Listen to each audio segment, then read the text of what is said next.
আজি ৰাতিপুৱা মানে প্ৰায় 2টা-2:30মান বজাত আমাৰ গাঁৱৰ ৰক্ষী বাহিনীয়ে ফোন কৰিলে যে গৰু চোৰ ওলাইছে, গতিকে আপোনালোকে ওলাই আহক। আমি ধুমাধুম ওলাই আহিছোঁ। মোৰ এখন গাড়ী আছিলে, মই গাড়ীখন লৈ ওলাই আহিছোঁ। ভিডিপি প্ৰেচিডেণ্টজনো নিজৰ গাড়ীয়ে আছিলে, গাড়ী লৈ গোটেই এৰিয়াটো আমি ঘূৰিলোঁ।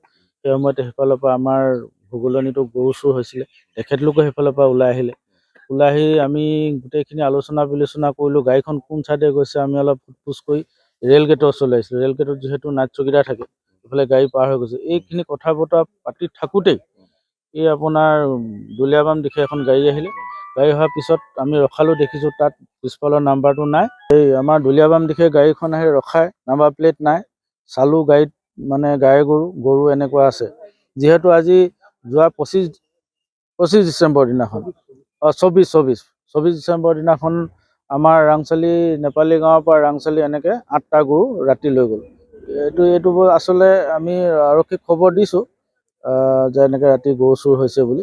কিন্তু এতিয়া যি দেখিছোঁ মই, আমাৰ এইটো ৰাস্তাত নাহৰকটীয়াৰ পৰা এইটো ৰাস্তাত কি ধৰণে গৰু আহিছে, তেখেতক সোধ-পোছ কৰোঁতে কৈছে কি আমি 8খন থানাত পইচা দি আহিব লাগে, সেইকাৰণে এইটো ৰাস্তা দি আমি এনেকৈ ইলৈ হৈ বাইপাছ হৈ ওলাই যাওঁ এনেকৈ বুলি কৈছে।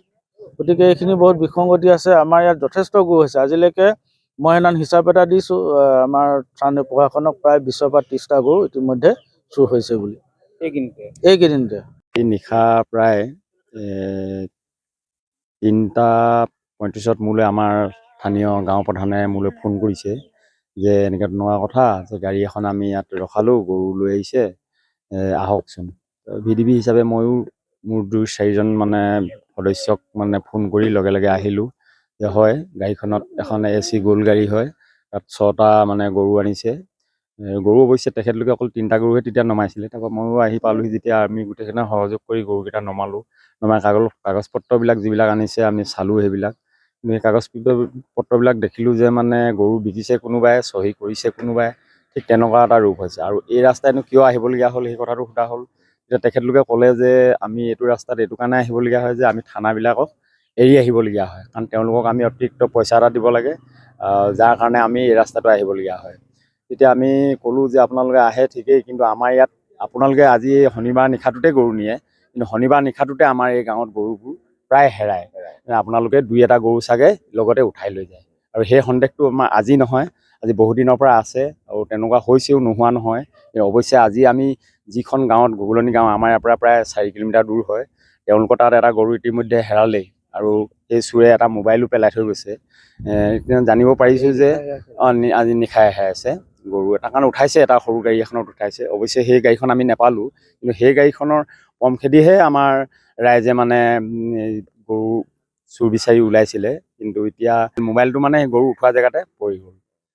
ইতিমধ্যে মোবাইলটো আমাৰ গাঁও প্ৰধানে লৈ অলপ পাছতে থানাত এইটো চমজাই দিয়া হ'ব। অৱশ্যে এই মোবাইলটোৰ পৰাই কিন্তু এটা ভাল গেং উদ্ধাৰ কৰিব পাৰিব, যদি আমাৰ পুলিচ প্ৰশাসনে যদি ব্যৱস্থা লয়, তেওঁলোকে সঠিকভাৱে যদি ব্যৱস্থা লয় আৰু ল'ব পাৰিব। আমি আৰু স্থানীয় ৰাইজ হিচাপে, গাঁওৰক্ষী হিচাপে বা গাঁও প্ৰধানে হওক, আমি এইটো কৰজোৰে তেওঁলোকক দাবী জনাইছোঁ যে মোবাইলটোৰ জৰিয়তে প্ৰকৃত চোৰক যাতে কৰায়ত্ব কৰি এই ৰাইজৰ গৰুকেইটা, অৰ্থাৎ এই যিটো গোপালন, এই গোপালন ব্যৱস্থাটোত যাতে কিঞ্চিত হ'লেও আমাক সহায় কৰিব বুলি মই আশা ৰাখিছোঁ। গাড়ী এখনত গুচি আহিছে, গৰু তুলিলে নে নাই তোলা সেইটো সিমান সঠিককৈ ক'ব পৰা নাই, যদিও উঠোৱা যেন তাৰ অনুভৱ হ'ল। সেইফালৰ পৰা খেদি আহিলে, ৰাংচালিতো আহিলে। ৰাংচালিতো তেনেকৈ বহুতো যুৱক ওলাই আছিলে, তাতো বোলে কোনোবা গৰু চুৰ বা তেনেকুৱা সন্দেহজনক গাড়ী ঘূৰিছে বুলি তেওঁলোকে ওলাই আহিলে। ওলাই আহি ইয়াৰ স্থানীয় দুলীয়া গাঁৱৰ ৰাংচালি ভিডিপি আৰু গাঁও প্ৰধানকো তেওঁলোকে যোগাযোগ কৰিলত, আহি পেলাই তেওঁলোকে আহি কিনে ৰেল ক্ৰচিঙৰ ওচৰতে গোটেইখিনি লগ হ'ল, গোটেই ৰাইজ লগ হ'ল, আৰু 2-3খন গাঁৱৰ ৰাইজ লগ হ'ল।